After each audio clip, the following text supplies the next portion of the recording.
part 3. Right, so the issue is we each have two separate identities. So you've got the natural person, the natural human being, that is flesh and blood. You can inject us with heroin if you want, you can pump us full of morphine, you can knock us on the head with a baseball bat, you can do stuff. We can do stuff. We can drive, for example. We can have kids. We can do everything that a human being can do. Now, according to the Human Rights Act, a human being is everyone. That is human beings, mankind, men, women, children, anything that's got a brain and is classed as a human being. Whether you're a paraplegic, mentally ill, physically ill, fit, healthy, carpenter, bricklayer, policeman, judge, whatever, you are a human being. You are indivisible from law. As a corporate person, with just a bit of paper, this little bit of paper here, right? That person, the corporate person, the company, the statutory instrument generates costs for the government. Whether you're signing on as a job seeker, claiming your income tax, or doing anything that you need as a legal person, and we're back to that issue between law and legal, you have to declare that you represent that person. The human being, me, Stephen J. Humphrey, has to declare to the government that I represent myself as a company, as a corporate instrument, to be taxed. Now, part of the fundamental reform that I would like to see as an MP, because as you know, probably know, I'm running as an independent candidate for election to Parliament for Bournemouth East, to raise these concerns that I have, and others like Alex Jones and John Harris and Brian Garish and all sorts of people have, to get these issues clarified on the record. Is Great Britain a profit-making company, or is it a government created to look after the interests of the British people?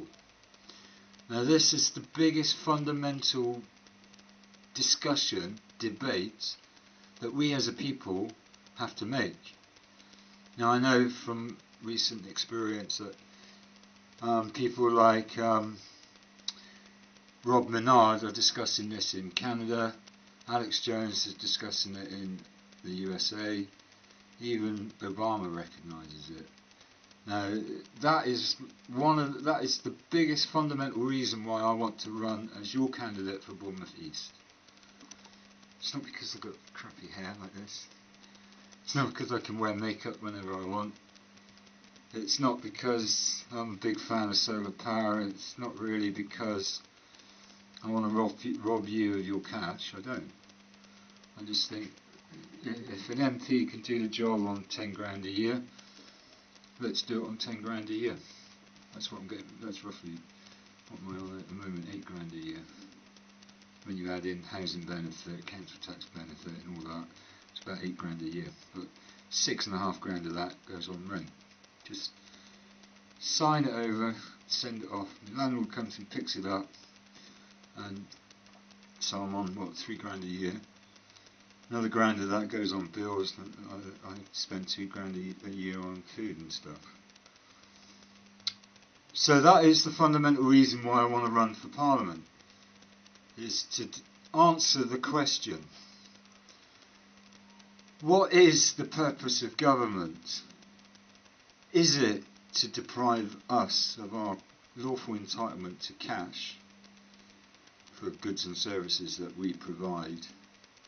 Is it to purely as an administration centre to collect taxes and to pay for goods and services that the government provide, such as sewage, water, electric, all of those kinds of things, to govern the way that we behave as people, to govern the way that companies interact with us? Or is it a profit-making centre for the rich global elites like Rothschild and Rockefeller? I said about this in my previous broadcast. That government is, that the UN Declaration of Human Rights states, and I'm paraphrasing it because I haven't memorised the text, but essentially the Human Rights Act, both here in Britain, in Europe and in the UN, says that we the people govern ourselves. Is that true? If it is, I'll check it out and get back to you on that. But we still need to govern ourselves, and we need to govern by consent, which means that we the people have to agree to that government. The government system that we have at the moment is abusive, it's bankrupt, it's corrupt, and most important of all, it is incompetent, because it is not competently looking after the interests of the British people. Now, that is partly by design, because you need to represent the people with people that represent the people. You need doctors representing the interests of doctors, you need nurses representing the interests of nurses, you need carpenters and builders representing the interests of builders, etc., etc. Now, there isn't, I don't think, I mean, John Major proudly boasted that he was unemployed for 2 weeks.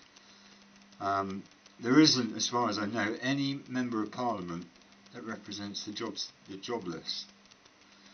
There are disabled MPs, they represent disabled people, but fundamentally government represents us, our interests. Now, is our interest to rob us blind, to steal all our cash, to build tanks? Is it there to fly Ed Miliband to Moscow to talk about climate change? Well, clearly Ed Miliband needs to talk to the Russians about climate change, but is there another way of paying for that? Can we do it video conferencing? Get a camera like this. And then Ed Miliband stays in London, and his representative, his equivalent in Moscow, sets up a video camera and they talk each other like I'm talking to you now. Because I can get a webcam for £5, plug it into my computer and then talk to you like this.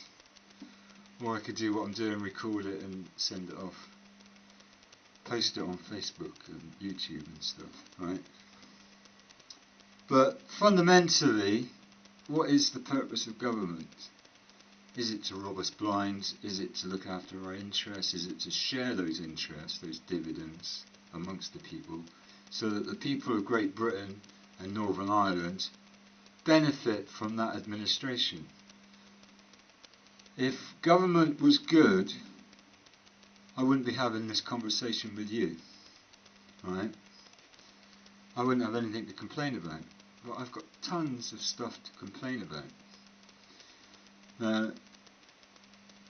That is one very good reason why you should vote for someone like me.